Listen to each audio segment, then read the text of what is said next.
একটি গ্রীষ্মমণ্ডলীয় স্বর্গের হিজে যেখানে সময় স্থির বলে মনে হয়েছিল, আধুনিক বিশ্বের দ্বারা অস্পৃশ্য একটি লুকানো উপত্যকা রয়েছে।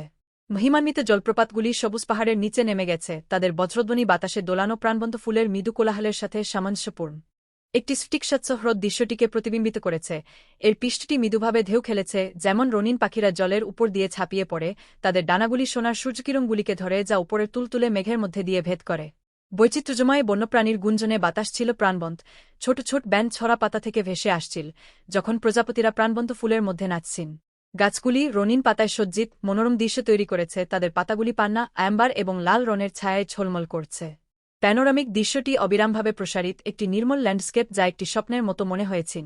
সূর্য নিচে ডুবে যাওয়ার সাথে সাথে সিনেমাটিক আলো উপত্যকাকে একটি উষ্ণ সোনালি আভায় স্নান করে, দীর্ঘ ছায়া ফেলে এবং প্রতিটি জটিল বিবরণ হাইলাইট করে। শান্ত পরিবেশ ছিল নেশাজনক, প্রকৃতির উপাদানগুলির একটি নিখুঁত সাদৃশ। এটি একটি জায়গার চেয়ে বেশি ছিল, এটি ছিল একটি অভয়ারণ্য, একটি স্বর্গ যেখানে আত্মা শান্তি পেতে পারে। এই মুহূর্তে পৃথিবী অসীম অনুভব করেছিল এবং পৃথিবীর সৌন্দর্য অনস্বীকার্য ছিল, প্রকৃতির হাতে আঁকা একটি মাস্টারপিস।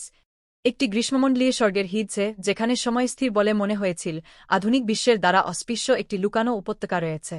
মহিমান্বিত জলপ্রপাতগুলি সবুজ পাহাড়ের নিচে নেমে গেছে, তাদের বজ্রধ্বনি বাতাসে দোলানো প্রাণবন্ত ফুলের মৃদু কোলাহলের সাথে সামঞ্জস্যপূর্ণ। একটি স্ফটিকস্বচ্ছ হ্রদ দৃশ্যটিকে প্রতিবিম্বিত করেছে। এর পৃষ্ঠটি মৃদুভাবে ঢেউ খেলেছে, যেমন রঙিন পাখিরা জলের উপর দিয়ে ছাপিয়ে পড়ে, তাদের ডানাগুলি সোনার সূর্যকিরণগুলিকে ধরে যা উপরের তুলতুলে মেঘের মধ্যে দিয়ে ভেদ করে। বৈচিত্র্যময় বন্যপ্রাণীর গুঞ্জনে বাতাস ছিল প্রাণবন্ত, ছোট ছোট ব্যান্ড ছড়া পাতা থেকে ভেসে আসছিল, যখন প্রজাপতিরা প্রাণবন্ত ফুলের মধ্যে নাচছেন। গাছগুলি রঙিন পাতায় সজ্জিত মনোরম দৃশ্য তৈরি করেছে, তাদের পাতাগুলি পান্না, অ্যাম্বার এবং লাল রঙের ছায়ায় ঝলমল করছে। প্যানোরামিক দৃশ্যটি অবিরামভাবে প্রসারিত, একটি নির্মল ল্যান্ডস্কেপ যা একটি স্বপ্নের মতো মনে হয়েছিল। সূর্য নিচে ডুবে যাওয়ার সাথে সাথে সিনেমাটিক আলো উপত্যকাকে একটি উষ্ণ সোনালি আভায় স্নান করে, দীর্ঘ ছায়া ফেলে এবং প্রতিটি জটিল বিবরণ হাইলাইট করে। শান্ত পরিবেশ ছিল নেশাজনক, প্রকৃতির উপাদানগুলির একটি নিখুঁত সাদৃশ। এটি একটি জায়গার চেয়ে বেশি ছিল, এটি ছিল একটি অভয়ারণ্য, একটি স্বর্গ যেখানে আত্মা শান্তি পেতে পারে। এই মুহূর্তে পৃথিবী অসীম অনুভব করেছিল এবং পৃথিবীর সৌন্দর্য অনস্বীকার্য ছিল, প্রকৃতির হাতে আঁকা একটি মাস্টারপিস। একটি গ্রীষ্মমণ্ডলীয় স্বর্গের হিজে যেখানে সময় স্থির বলে মনে হয়েছিল, আধুনিক বিশ্বের দ্বারা অস্পৃশ্য একটি লুকানো উপত্যকা রয়েছে।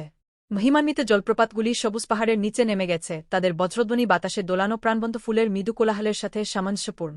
একটি স্ফটিকস্বচ্ছ হ্রদ দৃশ্যটিকে প্রতিবিম্বিত করেছে। এর পৃষ্ঠটি মৃদুভাবে ঢেউ খেলেছে, যেমন রঙিন পাখিরা জলের উপর দিয়ে ছাপিয়ে পড়ে, তাদের ডানাগুলি সোনার সূর্যকিরণগুলিকে ধরে যা উপরের তুলতুলে মেঘের মধ্যে দিয়ে ভেদ করে। বৈচিত্র্যময় বন্যপ্রাণীর গুঞ্জনে বাতাস ছিল প্রাণবন্ত, ছোট ছোট ব্যান্ড ছড়া পাতা থেকে ভেসে আসছিল, যখন প্রজাপতিরা প্রাণবন্ত ফুলের মধ্যে নাচছেন। গাছগুলি রঙিন পাতায় সজ্জিত মনোরম দৃশ্য তৈরি করেছে, তাদের পাতাগুলি পান্না, অ্যাম্বার এবং লাল রঙের ছায়ায় ঝলমল করছে। প্যানোরামিক দৃশ্যটি অবিরামভাবে প্রসারিত, একটি নির্মল ল্যান্ডস্কেপ যা একটি স্বপ্নের মতো মনে হয়েছিল।